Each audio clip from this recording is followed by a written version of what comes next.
Hey everybody, welcome to the third devlog. This is obviously the hangar. As you see, I added some changes since last week. I added these little weapon consoles, still very early in development. I'm going to be changing the textures and everything, but the idea behind it is that as you unlock new weapons, you get to see them in your hangar where you can customize your ship, and you see a little bit of a detail about them. You can sort of study which one you think is best for any particular situation and sort of admire everything you've unlocked, like all of the ships and everything, all of the weapons sort of in one place. I want to add some like shells that you can handle in your hand so you can see just how large each one of these, like each one of the bullets is with the 20 millimeter and 37 millimeter shells. Speaking of, I added some new weapons. What you're looking at is the console for customizing your ship. One of these will be present wherever you can customize your ship, but also at the beginning of a level. The thing that I'm checking out right now is the new medium range adder missile. It's much larger than the previous missile. Instead of 7, you only get 3, but instead of 2 seconds of burn time, you get 8 seconds. It has much better RCS, much better gyroscope manipulation. And I'm also going to show off the 37mm cannon, which is ridiculous, by the way. I did, like, in person, if you look at it, Jesus Christ. I was asked if this is like a sniper rifle. This is not a sniper rifle. This is an artillery cannon that we have mounted on this ship. Fun fact, the 37mm cannon is the only one that I know of that was actually fired in space by the Soviets. So it's a tried and tested thing. I've been messing around with trying to use Steam's teleportation system, but it doesn't work very well. So I had to go in and code my own. And now you can face forward wherever you are facing in real life, if that makes sense to you. So like if your chair isn't aligned with where the spaceship's forward is, you can now make it so that you're forced in the correct position. So it's a pretty good quality of life improvement. I have had a lot of problems with stuff like that, with the things I've built this week, with the conception that down is a direction that exists. That's obviously not true in space, but there's a lot of code out there, some of which I've written, some of which I've taken from an asset that assumes that Y is down, and I have a lot of problems. So basically I had to fix all of that and make it so that it was agnostic of a Y direction. But it was like, whenever I would reload missiles, they would come from a random point, and whenever I would reset the area, you would be facing the wrong way. Like you would be facing the right way, but then your legs would be upwards compared to your ship. So all these sorts of things that I had to fix in order for the main feature that I want to show to you this week to work, which is to be able to sit down, like dock to a friendly spaceship and refuel, rearm, resupply your ship. The other thing that I added, other than being able to resupply at a friendly ship, is this corvette. This is the first of your enemy boss ships. This is a Union corvette. And everything you can see, if you spot with eagle eye, is that we have some astronauts orbiting it. And that's part of my effort to make this level feel more alive. We're going to have little dudes on EVA flying around. Perhaps not the smartest, because that dude just crashed headfirst into the corvette. But, they'll get there. This is just an early prototype. There's another one flying around in there. Yeah, this is the Corvette. This is sort of what I was talking about with spaceships looking like current space stations, but just strapped with guns. And I just crashed into it. Please ignore as I try to get my bearings. I did lose a radiator there, but that's fine because I can get it fixed later on the destroyer's prow. Or hangar, like little docking pad.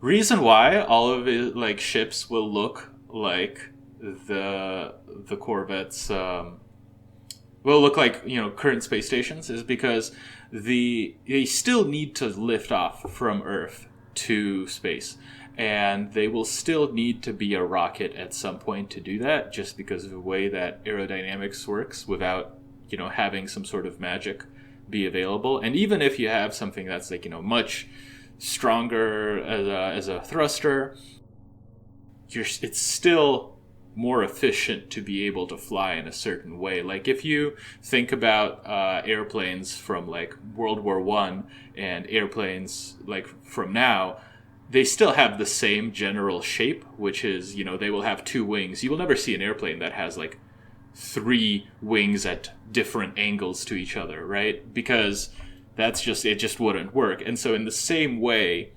even if we get these massive advances, we're not going to have some intense, like Star Wars level of fantasy spaceships.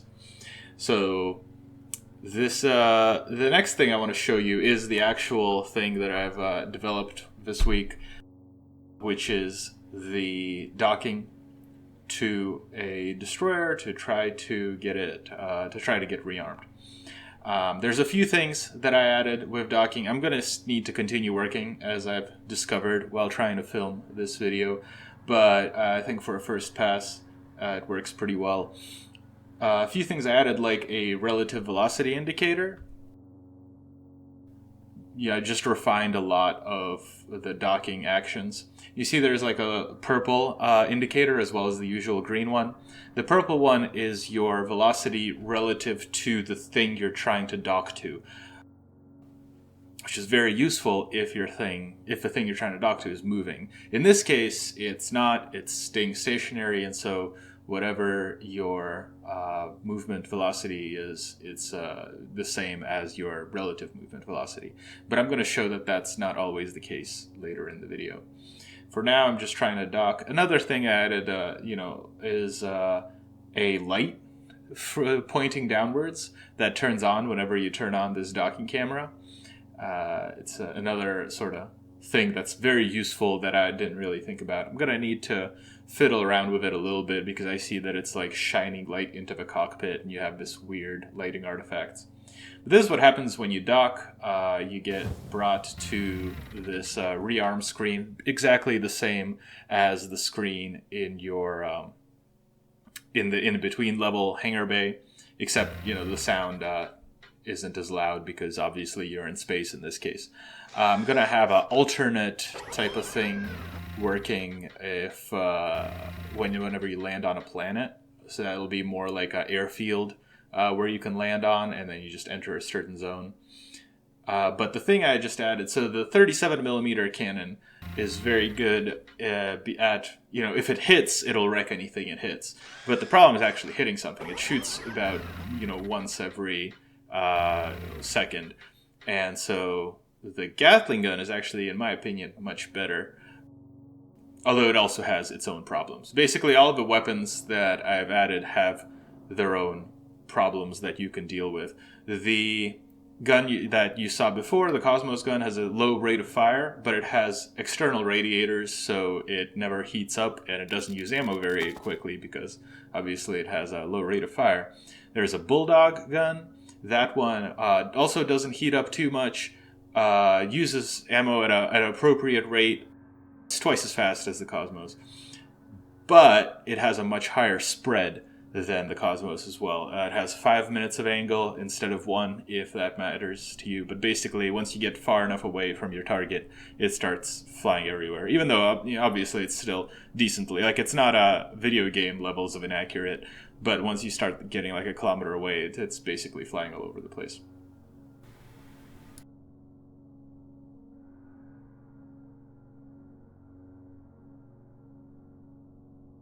And the Viper, the issue it has is it fires too fast, and it doesn't actually have enough time to cool down the barrels while you're firing, so it will overheat much faster than any of the other guns, really. Like, amount of heat put out by it and the Pug and the Kodiak are pretty similar, but just because it fires so much faster, it's gonna have more problems with dispersing that heat, which I think also I show off later on in the video. So this is where some of the, how to say this part didn't work. So I was hoping to be able to use this relative docking feature to be able to dock with moving objects, and it's just too difficult. Like, it works conceptually, I can't do it. And if I can't do it, I'm going to make the computer do it for me. So instead of, I will have some video of like what happens when I try to do it, but for now I'm just going to show off, a little bit of the combat. I set up a trigger that generates some enemies. If you listen very intently, I have my wingman start talking on the radio. That's new. That wasn't there last week. For now, it's all my voice, but I'm getting some voice actors together to, have more than one voice, which will be nice. I don't want to just listen to only myself all the time. And in this, so I have this trigger that spawns whenever I go through that tunnel, and it generates a whole bunch of enemies and the Corvette, which you'll see at the end of this video. So I go in there and start trying to mess stuff up, which I think the first time doesn't work out very well for me, but I guess we'll see.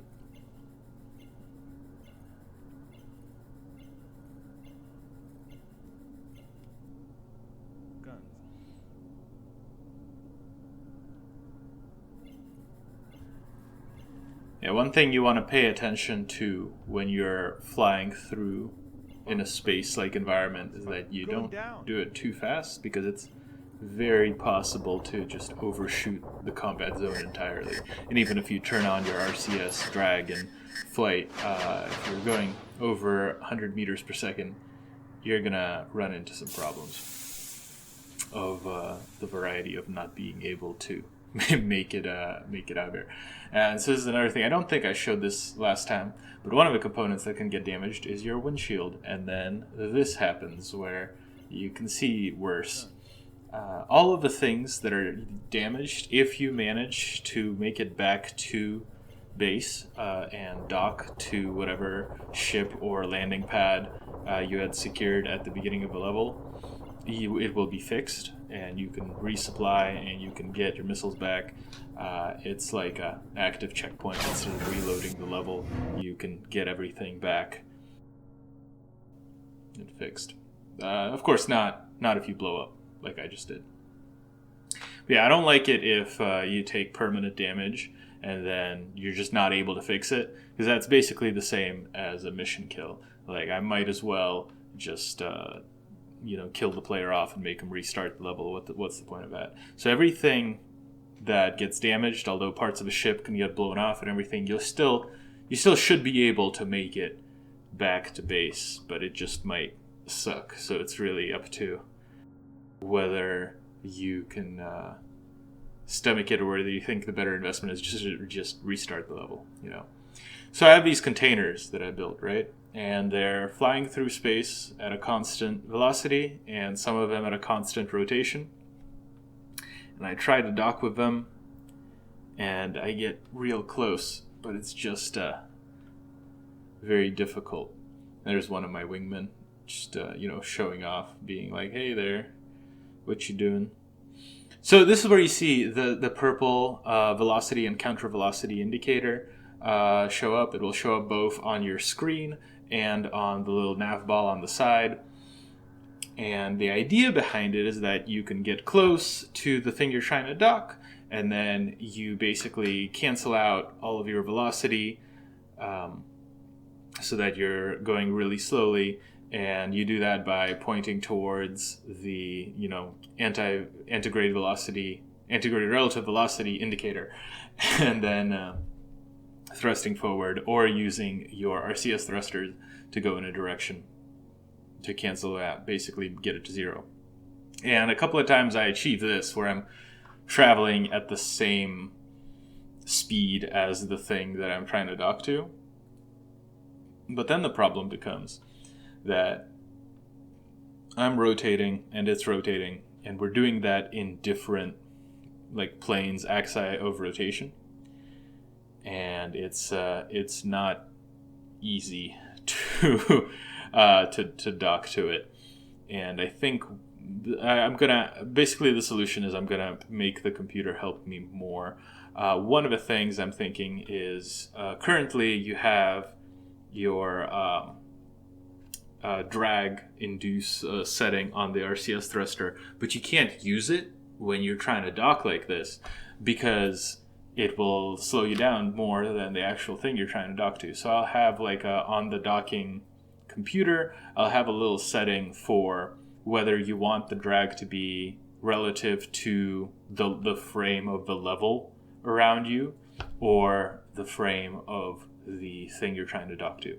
And if you do that, then you'll be able to fly at the same speed, or you'll be able to turn on the drag function, which will slow you down not to 0 meters per second, but to the velocity of the ship that you're trying to dock with. And basically I'll have the same for the rotational assist, where it will start rotating you in the plane of, you know, the object. The other issue I had, there's a few things that I had to figure out. Like apparently it measures the distance from the center of the object, and or perhaps it's doing it from like there's 2 docking ports on the cargo crate, which I've never tried before, so I don't know why I tried to do it right before I showed it to you guys.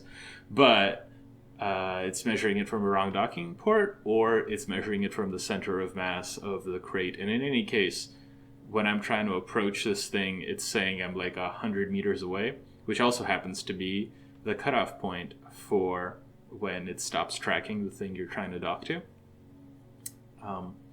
And I want to be able to dock larger things, so I don't want to have to deal with that.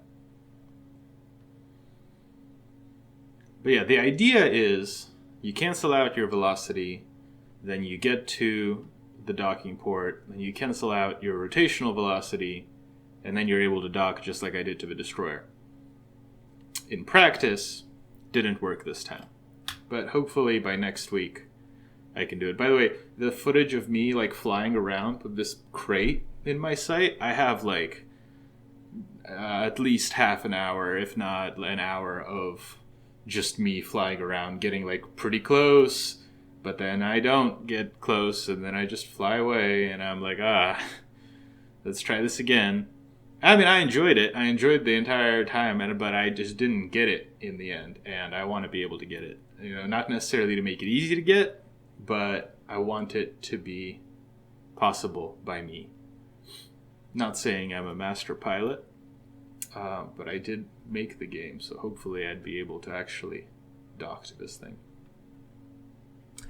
So yeah, while I'm flying through, at some point I realized that I'm actually close to the space station, and so the thing's moving at a constant velocity, but the space station is relatively standing still, and I'm like, oh shit, I need to get out of there. So then I flew around and just, you know, did some dogfights.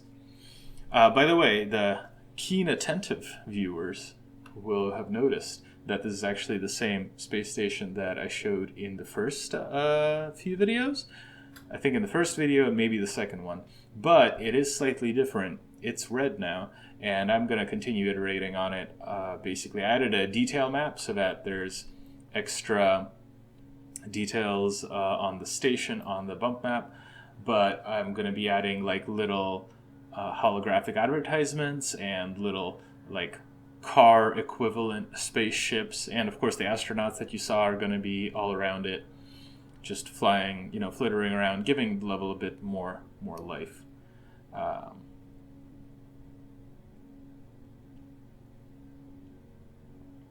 Yeah, the spaceship in the middle. It's an interplanetary spaceship. You'll see it, I guess, in a different shot later on. But I also went over that one a little bit with a few changes. Is this where I decide to go into a combat or just fly around? Yeah, so basically I gave up on trying to dock at some point because I was going to crash into a space station. And that's when I decided that the proper response is to just ignore it, get back to it next week. I'm getting to that point that I have basically all the features that I need to start mapping out the levels. So I think one of the things I'm going to start working on is writing scripts for what the levels are actually going to entail, and then trying to put together some of these, like the first 4 levels. At some point, I want to build the moon, like a level. I've got a few things. I think that would be an interesting environment to fly around in, which is to have gravity but no atmosphere, so none of your lift surfaces will work. But not yet. Soon, though. I think the first few levels are going to be in space, like 4 levels, and then I'll get into alternate environments.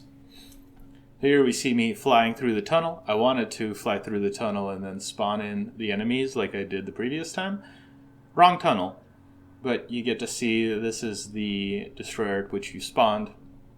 You see it's docked sort of sideways. I guess in reality, the whole ring station would be constantly rotating to generate gravity for its inhabitants. But I've tried that, and it makes at least me real sick. And I've been playing VR for a while, so I've got pretty good VR legs. So we're just going to pretend that it's rotating. You know, wink, wink. This is the interplanetary ship. Also put in work on textures on this one, so it looks better. I added these, cool looking solar panels and engines. Solar panels, I think my dad made back in the day.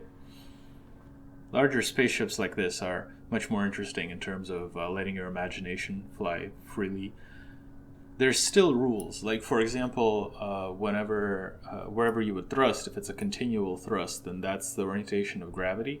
And so for us, this looks like a vertically oriented ship. But for the people on the ship, it looks like a horizontally oriented ship. Anyway, so here is where I realize that the colliders on the space station don't work.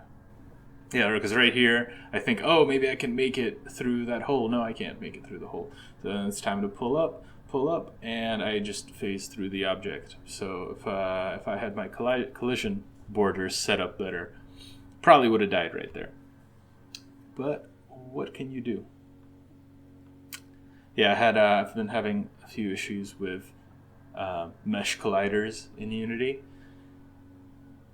So wherever possible, I've been replacing them with primitive colliders, but for more complex structures, I just have to make another object, like another 3D model that's simpler than what they are, to be a series of convex hulls, and think that'll fix it. Yeah, so here you see me messing around with the alarm. I can change the volume on the alarm radio system.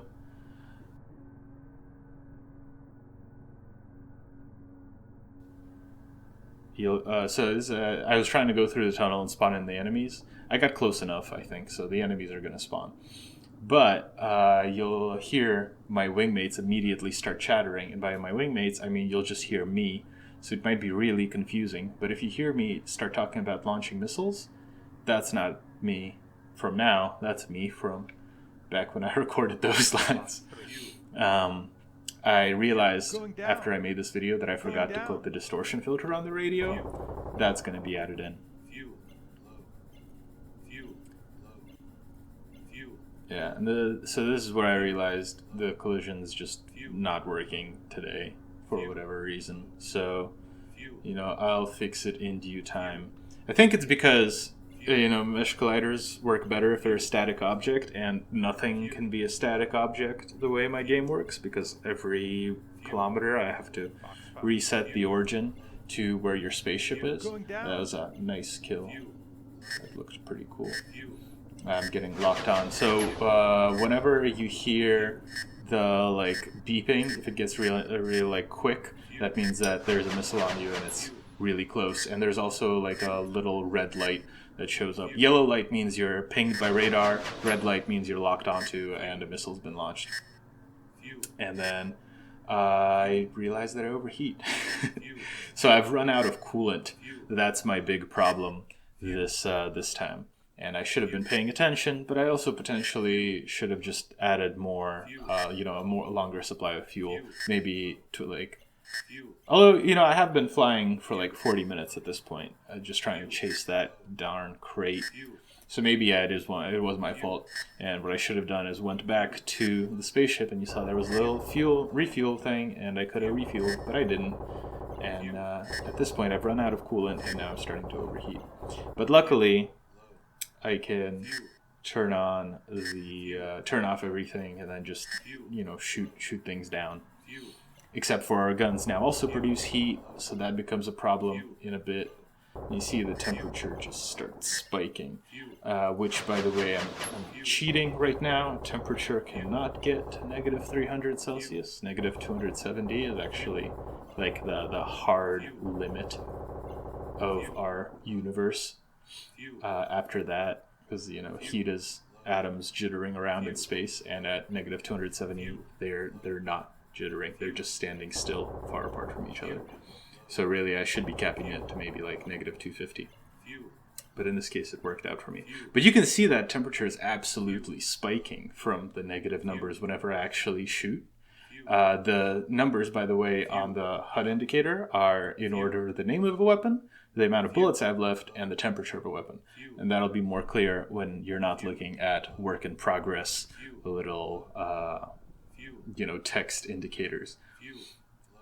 But with a Cosmos, it's actually impossible to overheat that gun. I was holding down the trigger and the temperature went down.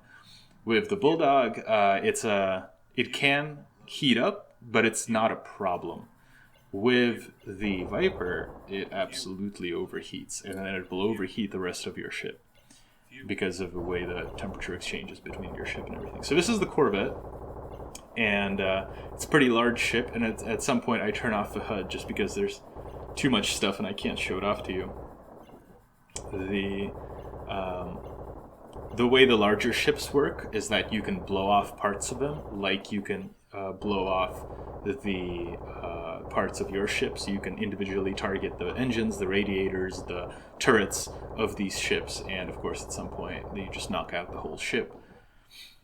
But yeah, so use the Force, Luke, was that moment. And then I'm like, why aren't I shooting? Oh shit, I've overheated my gun. At 150 Celsius, I think, bullets start cooking off in the barrel as you shoot them, which is less than ideal. So your weapon system will force you to stop shooting at 100 degrees Celsius. But then I'm like, well, okay, I can't do anything here. I guess I'll try to make it back to the destroyer, but it's already too late. I've got no coolant, and I'm like every component is already really hot. At some point I look at the thermometer and I'm at like 250 Celsius on average throughout the ship.